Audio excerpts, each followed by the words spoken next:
Assalamualaikum warahmatullahi wabarakatuh. Di video kali ini kita akan belajar mengidentifikasi unsur cerita fantasi. Teks cerita fantasi bersinonim dengan teks cerita imajinasi.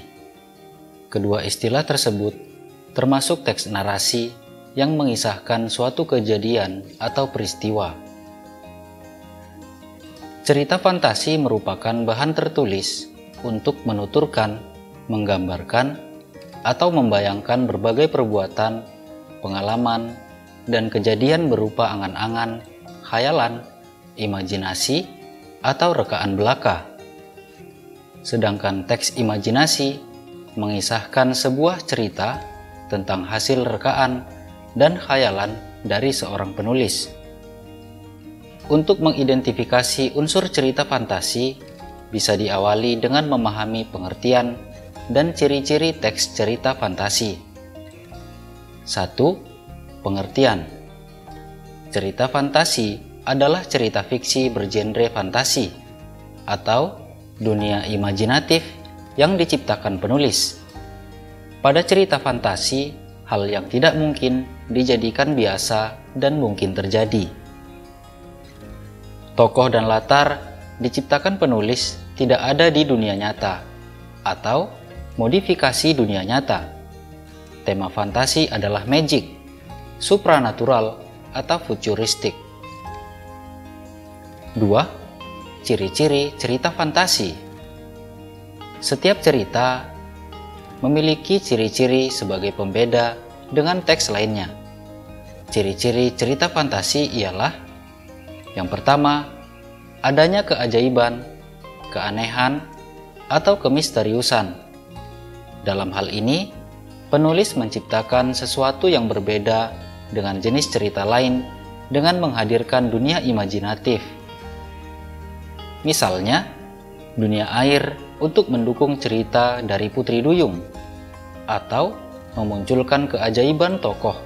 Misalnya, Vino si putri Belanda yang dapat mengubah dirinya menjadi burung gagak. Yang kedua, ide cerita. Ide cerita terbuka terhadap daya khayal penulis, tidak dibatasi oleh realitas atau kehidupan nyata. Ide juga berupa irisan dunia nyata dan dunia khayal yang diciptakan pengarang. Ide cerita terkadang bersifat sederhana, tapi mampu menitipkan pesan yang menarik. Tema cerita fantasi adalah magic, supranatural, atau futuristik. Contoh, pertempuran Komodo dengan siluman serigala untuk mempertahankan tanah leluhurnya. Petualangan di balik pohon kenari yang melemparkan tokoh ke zaman Belanda, zaman Jepang, kegelapan karena tumbukan meteor, kehidupan saling cuek dalam dunia teknologi canggih pada 100 tahun mendatang. Yang ketiga, menggunakan berbagai latar, lintas ruang dan waktu. Peristiwa yang dialami oleh tokoh terjadi pada dua latar, yaitu latar yang masih ada dalam kehidupan nyata dan latar yang tidak ada di dalam kehidupan nyata. Misalnya, tokoh Nono bisa mengalami kejadian pada beberapa latar. Latar waktu liburan di Uligi, latar zaman Belanda, dan sebagainya. Jalinan peristiwa pada cerita fantasi berpindah-pindah dari berbagai latar yang melintasi ruang dan waktu. Yang keempat, tokoh unik atau memiliki kesaktian. Tokoh dalam cerita fantasi bisa diberi watak dan ciri yang unik yang tidak ada dalam kehidupan sehari-hari. Yang kelima, tokoh memiliki kesaktian-kesaktian tertentu dan mengalami peristiwa misterius yang tidak terjadi pada kehidupan sehari-hari. Selain itu, tokoh mengalami kejadian dalam berbagai latar waktu, dan tokoh dapat ada pada setting waktu dan tempat yang berbeda, bisa waktu lampau atau waktu yang akan datang, atau futuristik. Yang keenam, bahasa. Penggunaan sinonim dengan emosi yang kuat dan variasi kata cukup menonjol. Bahasa yang digunakan variatif, ekspresif, dan menggunakan ragam percakapan, bukan bahasa formal. 3. Unsur-unsur intrinsik cerita fantasi. Unsur intrinsik cerita fantasi terdiri atas 6 unsur, yaitu tema, alur, tokoh dan penokohan, latar, sudut pandang, dan amanat. Unsur intrinsik adalah unsur yang membangun suatu karya sastra dari dalam karya itu sendiri. Unsur yang pertama, tema. Tema yaitu ide yang paling mendasar yang menjadi acuan untuk mengembangkan suatu cerita.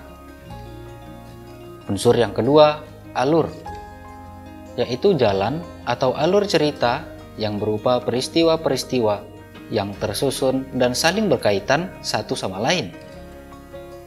Unsur yang ketiga, tokoh dan penokohan, yaitu karakter dari pemeran atau pelaku di dalam suatu cerita. Unsur yang keempat, latar. Latar terdiri atas latar tempat, latar waktu, dan latar suasana yang menjadi latar belakang suatu cerita. Unsur yang kelima, sudut pandang, yaitu posisi pengarang dalam membawakan suatu cerita. Unsur yang keenam, amanat, yaitu pesan yang ingin disampaikan pengarang kepada pembacanya. 4. Jenis teks cerita fantasi. Berdasarkan kesesuaiannya dengan kehidupan yang nyata, cerita fantasi dibagi menjadi 2, yaitu fantasi secara total dan fantasi sebagian atau fantasi irisan. Cerita fantasi total, kategori ini berisi fantasi pengarang terhadap objek tertentu. Pada kategori ini, semua yang terdapat pada cerita tidak semua terjadi dalam dunia nyata. Atau dengan kata lain, cerita yang dihasilkan penulis merupakan murni dari hasil daya khayal penulisnya. Yang kedua, cerita fantasi irisan. Kategori ini berisi cerita fantasi yang mengungkapkan fantasi tetapi masih menggunakan nama-nama dalam kehidupan nyata, menggunakan nama tempat yang sama pada dunia nyata atau peristiwa yang pernah terjadi pada dunia nyata. Berdasarkan latar ceritanya, cerita fantasi dibedakan menjadi 2 latar, yaitu latar lintas waktu dan latar waktu sezaman. Latar fantasi sezaman maksudnya adalah latar yang digunakan satu masa, fantasi masa kini, masa lampau, atau masa yang akan datang, atau futuristik. Latar fantasi lintas waktu maksudnya berarti cerita fantasi yang menggunakan 2 latar waktu yang berbeda, misalnya masa sekarang dengan masa pada zaman prasejarah, masa sekarang dan masa 50 tahun mendatang.